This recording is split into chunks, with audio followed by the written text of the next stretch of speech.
Hello, since this is a new channel, let me start off by introducing myself. My name's Anthony, and I'm here to bring you information on affordable technology for your computer. So, in the CPU game, there's been two main competitors, and it's always been between Intel and AMD, and everybody's asked who's better. Well, when it comes to affordability, it's always been AMD. AMD has always had a better price-to-performance ratio than Intel. In my opinion, they've been a better value. You know? Intel hasn't really offered anything that's impressed me as much as the price goes. I mean, I could get a Xenon processor for like $1,500, or I could get a AMD FX 9590 for $220. At least that's how much I paid for mine. But, okay, as I was saying, AMD is going to be the one who's featured in this video. So, AMD offers two main architectures. Their first main architecture is their Piledriver processor, which has been their flagship series since they got rid of the AM3 and came out with the AM3 Plus, you know, getting rid of the Athlon and the Sempra and the Phenom, and basically their first series of actual good processors. So then their second main architecture is Kaveri. Now Kaveri is an APU, or an accelerated processing unit, which is a bit different than a CPU. Kaveri has the ability to work as a GPU and process graphics along with what the usual job of a CPU is, whereas Piledriver is just a CPU. Now, if you were on a tight budget, Kaveri would be the better option. Kaveri makes it to where you don't have to buy a graphics card. They make it, well, they take a lot less power, because right now my 9590 in my personal computer is 220 watts. And Kaveri's usually, the Kaveri series processors usually average from like 45 watts to, I think the most I've seen is 100 watts. But Kaveri's processors, they're getting a lot more popular, and they're kind of phasing out the FX series Piledriver processors because they are a cheaper solution.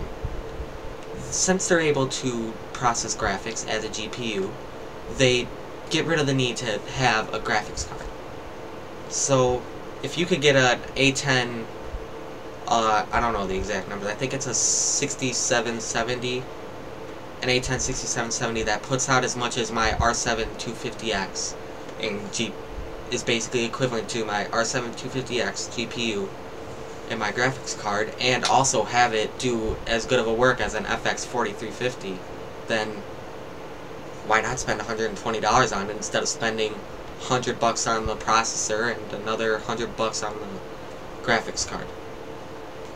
Now, it's obvious, it's becoming a lot more efficient, which means it's starting to take over as AMD's flagship series, especially in consumer products as desktops, all-in-ones like the one I have behind me, the laptops, mobile devices, because it is able to put that much power into one little processor, taking up less space, but also consuming less power and putting out less heat. Now, you're obviously going to go with the Kaveri processor, right?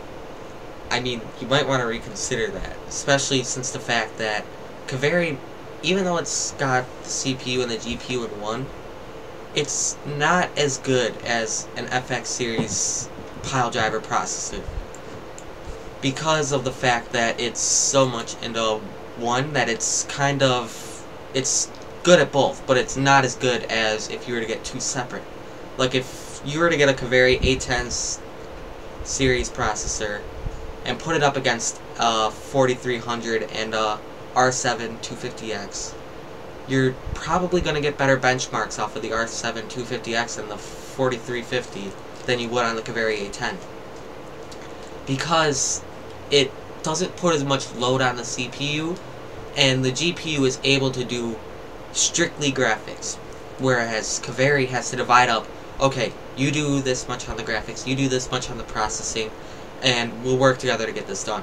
The GPU goes, okay, I'll do this. CPU goes, okay, I'll do this. And then they put it together, and you get your game. I know that's not a very good description of what they're doing, but it's the best I could think of. Now, the Piledriver processors, they've been AMD's flagship, and they're still available in consumer desktops, but they're becoming obsolete when it comes to that because they're not as efficient as Kaveri, and they're also becoming mainly towards gaming PCs, custom built PCs, you know, because they take up so much power and they don't do as much as Kaveri does. They're consumer products, the manufacturers like HP, Dell, they're going to want to put that little chip inside their computer to make their computer as small as possible, instead of putting this chip here and that chip there. It makes a bit more sense if you think about it. Now, the Piledriver processor is a lot better for custom gaming. So if you're into overclocking, Piledriver is definitely the way to go. Just because it's just the CPU, it's not gonna affect you as much if you throw in a bad clock and it doesn't run as right. Whereas if you throw a bad clock to Kaveri, you're not gonna be able to game at all. And also, it's just the CPU. It can handle a load a lot better. So, what I'm saying basically is, depending on what your budget is and what you're doing, because both CPUs are great choices. Kaveri, if you're on a budget, you could easily build a 4K system with Kaveri and save a lot more money than if you were to go with a Piledriver processor. But then again, the Piledriver processor is a lot better for that gaming, and it'll give you more frames per second. And if you're more of an enthusiast, you're definitely going to go with the Piledriver processor, and if you have the budget, you're definitely going to go with the 9590. I mean, it's obvious. I mean, who wouldn't go with the 9590 if they had the budget for it? But it all comes down to what you're doing. If your budget's tight, definitely go with Kaveri. But if you have a little bit of a budget to spend and you're looking for a decent budget PC, definitely go with Piledriver and get a nice graphics card. And if you're an enthusiast who loves AMD and you've got the budget, then why don't you have the 9590 and the R9 295X in your computer right now? I mean, okay, well that's all I've got for today. So since we're a new channel, every little bit counts. So please like the video if you liked it, dislike it if you disliked it. Leave a comment if you have any questions. I'll comment back and answer. Or if you just wanted to add a comment to the video, please do. And please subscribe. See you in the next video.